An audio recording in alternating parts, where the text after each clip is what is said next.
თავისუფლების სიმბოლოს გაქრობა დასაშვებია, რატომ არ შეიძლება თბილისის სიმბოლოს გაქრეს.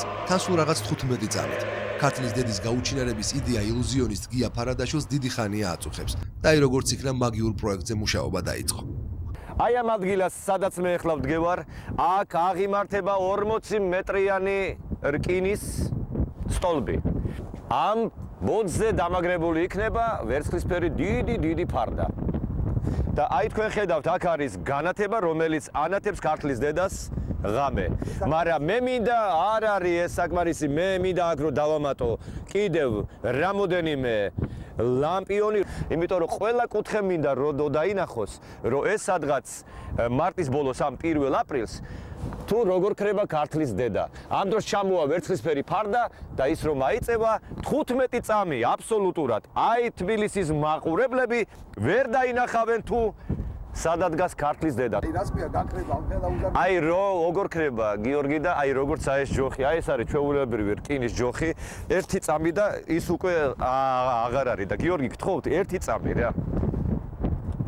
თქვენ ალბათ გაინტერესებთ ყოველთვის რომ აი რაღაცა რო ქრება სად ჩდება. ჩაიწიეთ თუ შეიძლება თქვენი სვიტრი, დიახ. ძალიან დიდი მადლობა. ერთი მოძრაობა აი ესეთი გიორგი და უბრალოდ აი ესეთი კიდევ ერთი მოძრაობა, მეორე მოძრაობა და აი ეს ჯოხი რომელიც გაქრა არის აქა. აი ესე გავაკროთ ჩვენ. თუმცა როგორ მასშტაბურადაც არ უნდა ჩანდეს 30 მეტრიანი ქანდაკების გაქრობა, ილუზიონიზმში ყველაზე რთული მაინც ხელის პლასტიკის მიღწევაა.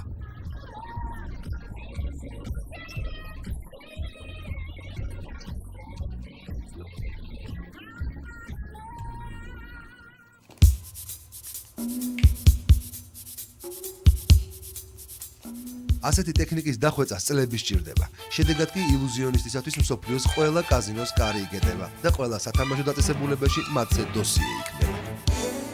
საერთაშორისო კაზინოში ჩვენ კომპიუტერში ვზივართ სხვადასხვა პროფილით. მაგალითად ჩვენი ნახვა თუ უნდა ჩვენ ვიყურებენ უთმოთ ულაშებში, სათვალეებში როგორ ვიქნებით, წვერებში როგორ ვიქნებით, სხვადასხვა გრიმებში როგორ ვიქნებით, ეს ყველაფერი სურათები უკვე აქვს მზად.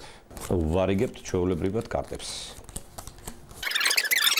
აქ არის 3-ათიანი, მე კი მაქვს 3 ტუზი და ჩემო წინააღმდეგეს 3 კაროლი. შანსია რა გაქვს? აი თქვენ ხედავთ თუ რატომ არ შეიძლება ილუზიონისტის შეშვება კაზინოში. ამ ფიშკას ყველა ხედავთ. ესე იგი ჩვენ აი აქედან რო გადავაგდოთ მარცხენა ხელში სინამდვილეში მე ისამაკ ჯიმბეში აი ესეთი რაღაცა. ადამიანი, რომელსაც ასეთი манипуляციების ჩატარება შეუძლია, არა მარტო კაზინოსთვისაა სახიფათო, რომ არა ილუზიონისტებს შორის არსებული დაუწერელი კანონი, მათი გამოჩენა ნებისმიერი სავაჭრო ობიექტისთვისაც ავის მომასწავებელი იქნებოდა. ეს არის ჩემი მოსწავლე, ჩემი ვასილი. რა პატარა იყო და რამხელა გაიზარდა. გასწოს ვასიკო.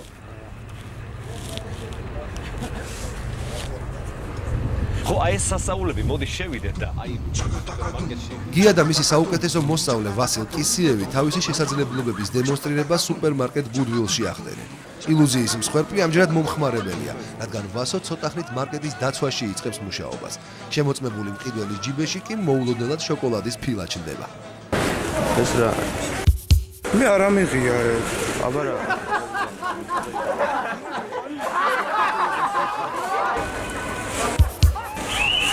უკაცრავად ალბათონა.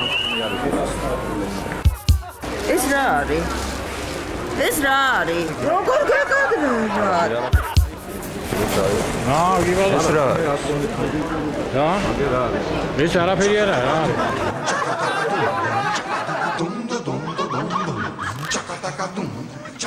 რაც შეეხება დაუწერელ კანონს, ილუზიონიზმი და კრიმინალი შეუთავსებელია. ფოკუსი ხომ ტყუილიც კი არაა. ის უბრალოდ ილუზიაა, რომელში გახვევაც ყველას სურს, რადგან დარწმუნებულნი არიან, რომ ეს შოუა და განზრახვა მხოლოდ კეთილია. ხა შეიძლება ესეთი რაღაც აიღო, უცებ გააქრო და აღარ არის. მაგრამ ეს ბოროტად არ უნდა გამოიყენოს ილუზიონისტმა. ეს უკვე არის კრიმინალიზმი. და ეს არ არის უკვე ილუზიონისტი. დავაბრუნოთ მაშინ. ამასობაში უსაქმოდ არც გია ფარადაშვილია. ნივთების გაქრობასთან ერთად ფოკუსის ხელოვნება გრავიტაციის კანონის დარღვევის ილუზიასაც გულისხმობს. ფრინავი ჯოხი ახალი არაა, მაგრამ როცა არელი შეიძლება შეგეშინდეს კიდეც. თქო არა ამას ნუ აქცევთ ყურადღებას მე უბრალოდ მაინტერესებს რომელია კაი დასალები გააკეთეთ ხელი ესე ეხლა ჩაუშვით ხელი და ძალიან დიდი მადლობა იმიტომ რომ მე თქვენ მოხსენით საათი ეს თქვენი საათი იყო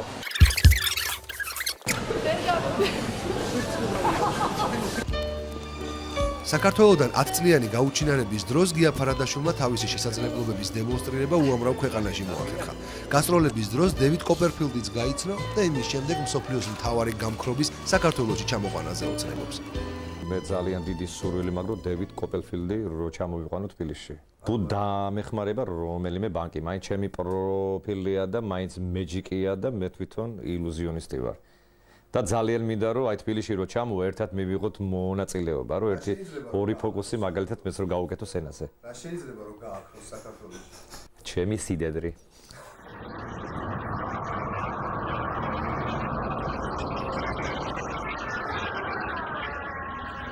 კოპერფილდთან მეგობრობის მიუხედავად მისი რამდენიმე ფოკუსის გაშიფრვაზე გია მაინც დავითანხმეთ.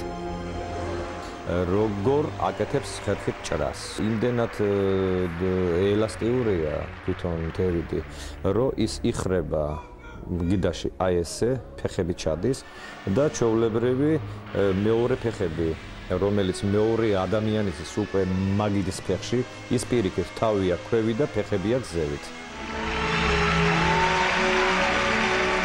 რაც ამას უკან ფარდები უკიდია და რაც ამას განათებებია იქ შეიძლება თქვენც რომ მიღხვიდეთ ხომ აერში ახვიდეთ ისეთ რაღაცას გაიკეთებენ თქვენც არ გამოჩნდებით ეს ირეკლავს ყველანაირ ძაფებს ყველანაირ რკინებს ყველანაირ პლასმასის ესეთ ტრუბებს და ეფექტს ტოვებს ძალიან დიდს 1 2 კიდევ ერთი ცნობილი ფოკუსი, რომელიც ილუზიონიზმის კლასიკოს ჰარი გუდინის ეკუთვნის.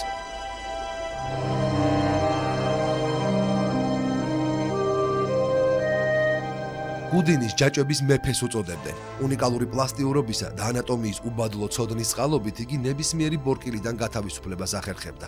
როგორც ირკვევა, ბევრი რამ საგანგებოდ შექმნილ რეკვიზიტზე ყოფილა დამოკიდებული. აქ უკვე რა ხდება მე ახლა მე ძალიან არა გეტყვენა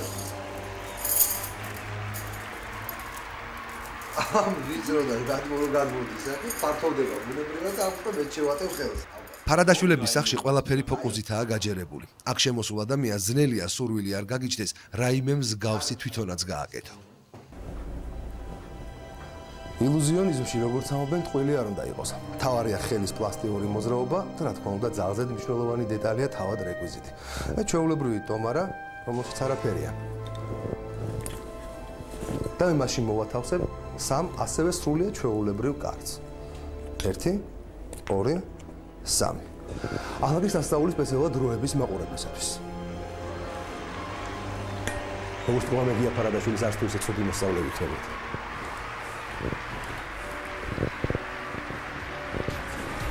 მაგრამ აი კარტი როგორც ჩანს მაინც უნებრივია რომ ილუზიონისტობის სურვილი მაგიის მაგისტრის მეუღლეს ირა ბელოზუროვასაც გაუჩნდა. იგი უკვე დიდი ხანია გიას ასისტენტია. როცა უკვე სცენაზე რო დამედგა გვერდზე და იმდენად ეფექტურია ირინკა სცენაზე, მე მივხვდი რომ მისგან გამოვა ძალიან კარგი, არა მხოლოდ დამხმარე, არამედ დამოუკიდებელი ილუზიონისტიც, ანუ ილუზიონისტკა. ცოლქმარი ტრადიციის დარღვევას არ აპირებს და 6 თვის ნიკუშასაც ჯადოსტურ მომავალს უმზადებენ. როცა ჩემი ნიკუშა იქნება 4 წლის დაიმახსოვრებ, ის იქნება პირველი ილუზიონისტი, უკვე ყველაზე პატარა პირველი ილუზიონისტი სოფლიოში.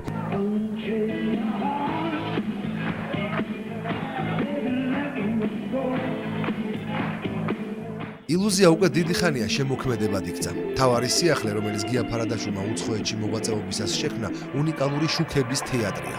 ტექნოლოგიაზე, რომლითაც ფარადაშვილის პერსონაჟები ჩდებიან და მოძრაობენ, მსოფლიოში ანალოგი არ გააჩნია.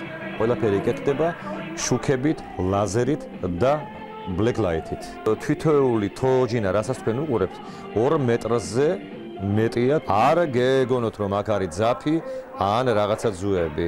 ეს არის ყველაფერი გაკაშკაშებული შუქით და ამ დროს მე ვდგევარ ამ თოჯინის უკან, მე არ ჩანვარ და ხელებით მუშაობ და კონტაქტებს უთყავ და ინთება თვითონ შუქები და წარმოიქმნება ესეთი ახალი თეატრი. როცა სიუჟეტს პროფესიონალ ილუზიონისტზე აკეთებ, ყურადღების მოდუნება ერთი წამითაც არ შეიძლება. თორემ გადასაღებ მოედანზე ისე შეიძლება რაღაც დაკარგო, რომ ვერც მიხვდე. ისე როგორც ახალ რომ მე არ მოგცემ თქვენი საათი რომელიც მე თქვენ მოგცემთ. გასრავად ეს თქვენ და მე გემშვიდობებით. უბრალოდ ხელის ტექნიკა და არავითარი ტყვილი. და კიდევ კარგი რომ ილუზიონისტებს შორის არსებობს ეს დალოცვილი და უწერელი კანონი. და არ სამოგივებთ. ამ ჩიპიდან და არ ხსოვთ. კარგად იქ. სანამ არ დამიკარგოთ. კარგად. Sabe, eu não sei se é